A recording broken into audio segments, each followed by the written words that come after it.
The rain had stopped, but the sky remained a dull, endless grey. Liam felt his spirits sag, just a little.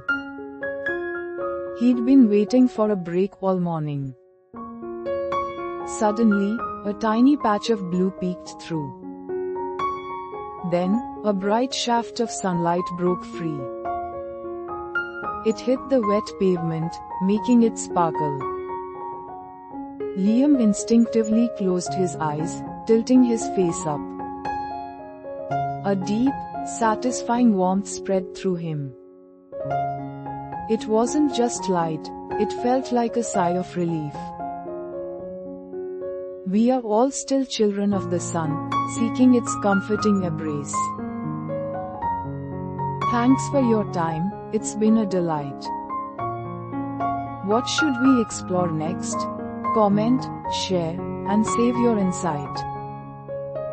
Subscribe to Orbital Reads and keep your thoughts bright.